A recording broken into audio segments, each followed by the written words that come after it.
Hello दोस्तों, स्वागत है आपका तमन्नाज़ ऑनलाइन कोचिंग में। तो आज जिस टॉपिक को हम लेके आए हैं वो है सीटेट में इंटेलिजेंस और आईक्यू से जो क्वेश्चंस है बहुत ज़्यादा पूछे जाते हैं।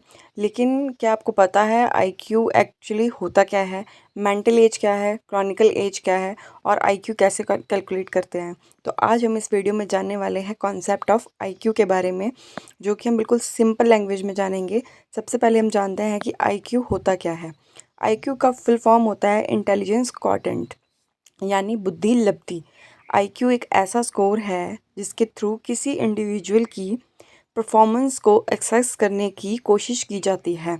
लेकिन एक याद रखिए एक बात, आईक्यू किसी चाइल्ड की पूरी पर्सनैलिटी या पूरी एबिलिटी को डिफ़ाइन नहीं करता है, क्योंकि एक चाइल्ड की एबिलिटी सिर्फ इंटेलिजेंस के स्कोर तक लिमिटेड नहीं होती है, उससे भी ज़्यादा होती है। तो आपको याद रखना है कि जो ये आईक्यू एक स्कोर है वो बच्चे की पूरी पर्सनैलिटी को नहीं बताता है, ठीक है। फिर आगे आ जाता है, आगे हम बात करते हैं आईक्यू का कॉन्सेप्ट किसने दिया था। जो आईक्यू का कॉन्सेप्ट है ये हमें विलियम स्टर्न ने दिया था।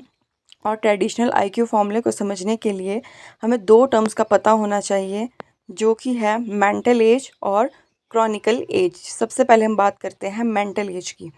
मेंटल एज का मतलब होता है कि चाइल्ड की इंटेलेक्चुअल परफॉर्मेंस की एज कितनी है, किस लेवल की है।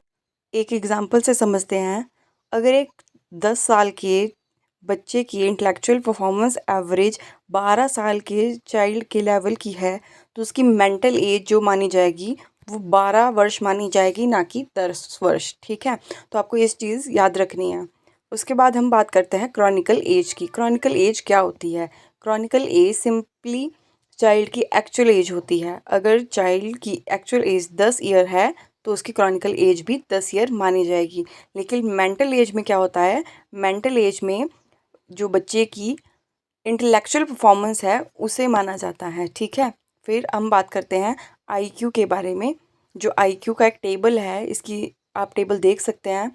इसमें extremely low, borderline, low average, average, high average, high, very high, इस तरह से ये आईक्यू क्लासिफिकेशन होती है और आईक्यू रेंज होती है। जो 70 से कम माने जाते हैं वो एक्सट्रीमली लो माने जाते हैं। तो आपको ये चीज़ याद रखनी है। उसके बाद हम बात करते हैं आईक्यू के फॉर्मूले की। आईक्यू का जो फॉर्मूला है वो है mental age divided by chronicle age into 100। आपको याद रखना है, क्वेश्चन बार बार आता है पेपर में। तो हम एक एग्जांपल लेके चलते हैं। मान लीजिए एक बच्चे की एज 12 वर्ष है। कौन सी एज? Mental as. और जो उसकी क्रॉनिकल एज है वो 10 वर्ष है। तो वो किस तरह सॉल्व करना है हमें? हमें सॉल्व करना है 12 डिवाइडेड बाय 10 इंटू 100। तो बच्चे का आईक्यू कितना हो जाएगा?